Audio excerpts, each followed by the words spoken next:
شاہ صاحب، جس طرح یہ نمود و نمائش کی ہم نے بات کی سر، یعنی لوگ نامور کے ساتھ جڑ کے نام لینا چاہتے ہیں سر ایک مزاج یہ بھی دیکھا گیا ہے کہ لوگ کسی بڑے شخص کے ساتھ مثبت جڑنے کی بجائے اس پہ تنقید کر کے شناخت بناتے ہیں سر اس کے پیچھے کیا نفسیات ہوتی ہے سر کہ کسی عزت دار کی عزت خراب کرنا، کسی نام والے کا نام خراب کرنا، اس کا مذاق اڑانا یا اس کے ساتھ کچھ ایسی چیز منسوب کرنا جو حقیقت پہ مبنی نہیں ہے، بہتان لگا دینا اور پوسٹ لگا دینا، کیونکہ اب سر میڈیا ہر ایک کے ہاتھ میں ہے سر، ایک ٹین ایج بچے کے ہاتھ میں بھی ہے، 70 سال کے بوڑھے کے ہاتھ میں بھی ہے سر۔ یہ جو مزاج ہے سر کہ کسی کی رسپیکٹ، ریپیوٹ کو، امیج کو خراب کرنا، اس کے پیچھے سر نفسیاتی وجہ کیا ہو سکتی ہے سر؟ دیکھیے، دونوں کے پیچھے انسان کی نفسیات ہے جی سر، اور احساس کمتری چھپا ہے ان دونوں رویوں کے۔ ہم ریفلیکٹڈ ریسپیکٹ کو انجوائے کرتے ہیں کہ کسی نامور آدمی کے ساتھ مل کے تو اس کے نام کی وجہ سے اپنے آپ کو ہم اوپر اٹھاتے ہیں، تو اس کو ریفلیکٹڈ ریسپیکٹ کہتے ہیں ٹھیک سر، کہ یہ ریفلیکٹڈ ریسپیکٹ ہے جس کو ہم انجوائے کر رہے ہیں۔ وہ میری اپنی کمائی بھی ریسپیکٹ نہیں ہے کہ قاسم علی شاہ صاحب بڑے نامور آدمی ہیں تو میں ان کے ساتھ کرسی پہ بیٹھ کے پروگرام کرتا ہوں، تو میں اس میں اگر ایک فخر محسوس کر رہا ہوں تو انفیکٹ مجھے احساس ہونا چاہیے کہ ریسپیکٹ میری ریسپیکٹ نہیں ہے، میری ارن کی ہوئی ریسپیکٹ نہیں ہے، بلکہ یہ ریفلیکٹڈ ریسپیکٹ ہے، ریفلیکشن آ رہی ہے ریسپیکٹ کی میرے اوپر، صحیح سر، میں اسے انجوائے کر رہا ہوں۔ صحیح سر، تو اس کے اندر کوئی پوائنٹ آف پرائڈ نہیں ہے میرے لیے، جی سر، ٹھیک سر، لیکن چونکہ ایک احساس کمتری میں مبتلا ہوں جی سر، تو میں اسی سے خوش ہوں، میں سوچ رہا ہوں میں بڑا آدمی بن گیا، تو یہ بھی احساس کمتری کا نتیجہ ہے۔ اب اگر میں دیکھتا ہوں قاسم علی شاہ صاحب بہت بڑے مقام پر اللہ نے انہیں پہنچا دیا ہے، تو میں آپ سے کہیں somewhere at the back of my mind اپنے آپ کو کمتر محسوس کر رہا ہوں آپ سے، تو اس احساس کی وجہ سے میں آپ کی عزت کو کم کر رہا ہوں، لیکن در حقیقت مجھے یہ نہیں معلوم کہ جب میں یہ کوشش کر رہا ہوں کہ قاسم علی شاہ صاحب کی عزت کو کم کر کے دکھاؤں، میری اپنی عزت کم ہو رہی ہے۔ ہر سمجھدار پڑھے لکھے آدمی کی نظروں میں گر رہا ہوں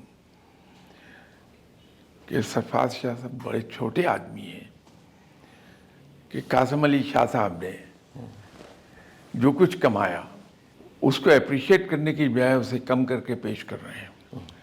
میری اپنی عزت پر حرف آ رہا ہے، میں اپنا آپ دکھا رہا ہوں کہ میں ذہنی طور پہ کتنا چھوٹا آدمی ہوں۔ یہ بھی احساس کمتری کے ذریعے سے ہوتا ہے۔ بڑا آدمی وہی ہے جو دوسرے کو بڑا بنا کے خوش ہوتا ہے لوگوں کی نظروں میں، جو اندر سے یہاں سے بڑا ہے دل سے، وہ چھوٹے آدمی کو اپنے برابر لا کے کھڑا کر کے خوش ہوتا ہے۔ یہ اس کی بڑائی کی نشانی ہوتی ہے۔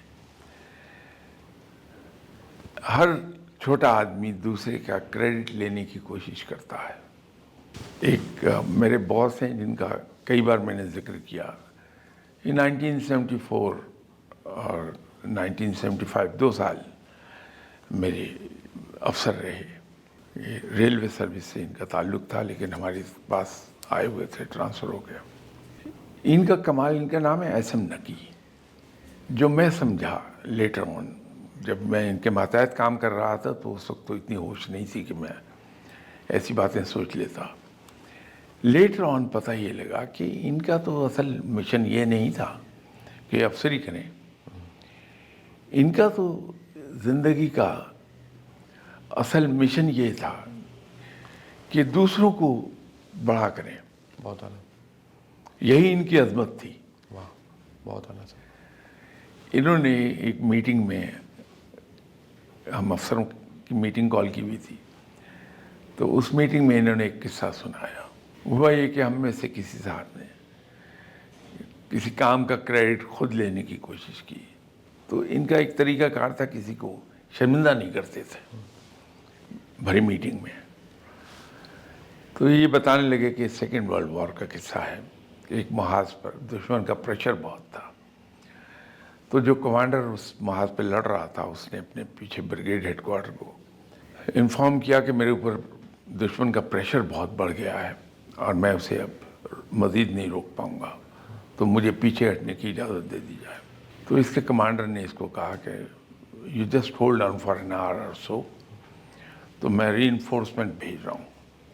صحیح سر. ایک دوسرے یونٹ کمانڈر کو بلایا انہوں نے اور بلا کے کہا کہ دیکھو اس محاذ پر یہ بٹالین لڑ رہی ہے, اس پہ دشمن کا پریشر بہت بڑھ گیا, تو you better rush and reach their with in 45 minutes, تاکہ وہ پیچھے نہ ہٹے. تو کہا کہ نکل جاؤ فوراً. تو وہ بٹالین کمانڈر اپنی بٹالین لے کے محاذ کی طرف چلے. ہاف وے پہنچے تو محاذ کی طرف سے ایک ڈسپیچ رائڈر موٹر سائیکل پر آ رہا تھا. تو دستور کے مطابق انہوں نے روکا کہ کیا خبر ہے محاذ کی. انہوں نے کہا سر فائنلی ہمیں فتح ہو گئی ہے. تو چونکہ دشمن کی گولہ باری سے ہمارے وائرلیس سیٹس, ٹیلی فون لائن سب برباد ہو گئے, تو میں ہیڈ کوارٹر جا رہا تھا اطلاع دینے کے لیے. تو نے کہا نہیں تم واپس چلے جاؤ, اطلاع میں دے دوں گا. تو یہ بٹالین کمانڈر وہیں سے ٹرن اراؤنڈ کر کے واپس اچھا چلے آئے. صحیح سر. تو جب یہ کمانڈر کے دفتر میں گئے تو اس کی تو کھوپڑی اڑ گئی بھگ سے کہ یہ کیا ہے. تو بڑے گرج کے بولے کہ میں نے تو آپ سے کہا تھا کہ آپ محاذ پر جائیں, وہ انڈر پریشر ہے, تو آپ ابھی یہیں گھوم رہے ہیں. تو اس نے کہا نہیں سر میں گیا تھا, لیکن ہوا یہ کہ ہاف وے پہنچا تو مجھے اطلاع مل گئی کہ محاذ پہ فتح ہو گئی ہے, دشمن پسپا کر دیا گیا اور مینز آف کمیونیکیشن ان کے تباہ ہو گئے تھے.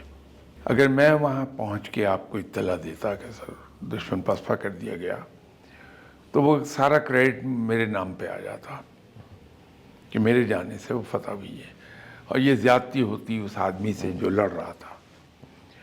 تو میں کسی کا کریڈٹ نہیں لینا چاہتا. تو مجھے اس دن یہ میرے خیال 74 کا یا لیٹ 73 کا قصہ ہوگا, اس دن احساس ہوا کہ بڑے لوگ اپنا کریڈٹ بھی دوسروں کو دیتے ہیں بجائے اس کے کہ کسی کا کریڈٹ خود لے لیں. تو ان صاحب نے جتنے وہاں ینگ آفیسرز تھے ان سب کی بڑی زبردست گرومنگ کی. ان کا ایک اور بڑا خوبصورت, آئی ہوپ کہ بور نہیں ہو رہا ہے ٹاپک سے ہٹ گیا میں, ایک بہت خوبصورت طریقہ تھا. یہ اس لیے بیان کر رہا ہوں کہ یہ وہ تمام لوگ جو آرگنائزیشنز کو ہیڈ کرتے ہیں ان کے کام آ جائے گا. انہوں نے بتایا کہ فرسٹ ورلڈ وار میں جرمنی تباہ و برباد ہو گیا تھا اور الائڈ کنٹریز نے یہ انشور کیا تھا معاہدے کے ذریعے کہ جرمنی دوبارہ نہ اٹھ سکے. لیکن انہوں نے کیا یہ جرمنی والوں نے کہ ہر شہر میں سرو کمیٹیز قائم کر دیں جو اس شہر کے سب سے زیادہ لرنڈ لوگ تھے اور جو ویژن رکھتے تھے, ان کو 8-10 لوگوں کو شہر کے اکٹھا کر کے کمیٹی بنا دی.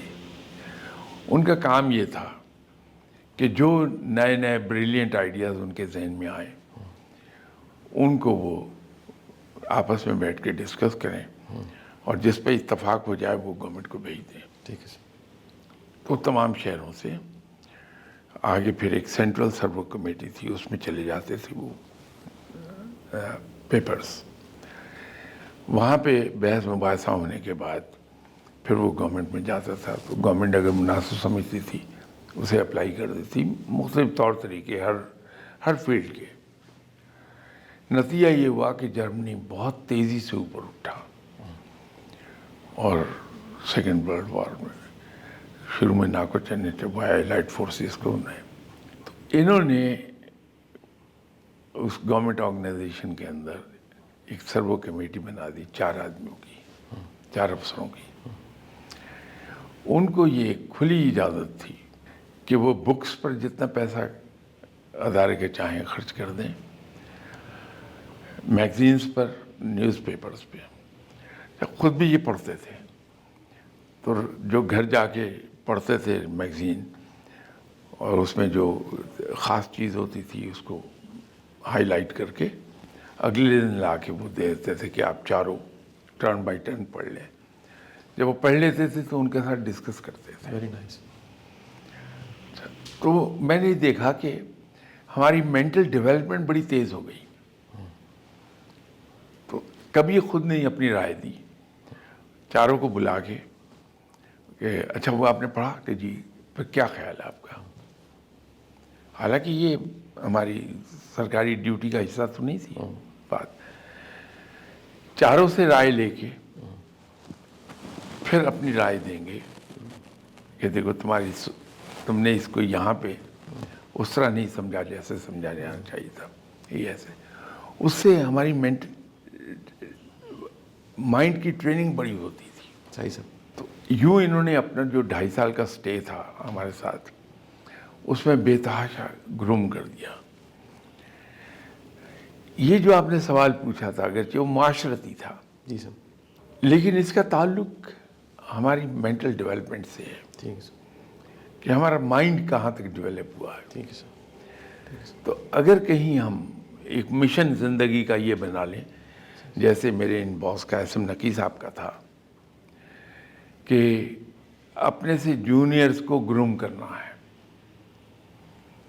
اور ان کو مینٹلی اوپر اٹھانا ہے، تو معاشرہ ہمارا تبدیل ہونا شروع ہو جائے گا. صحیح سر. ہر ادارے میں اس طرح کی چیزیں انٹروڈیوس کر دی جائیں، ادارے اپنی جگہ اٹھتے ہیں جی سر. اور معاشرہ اپنی جگہ بہتر ہوتا ہے. بہت بہت شکریہ سر.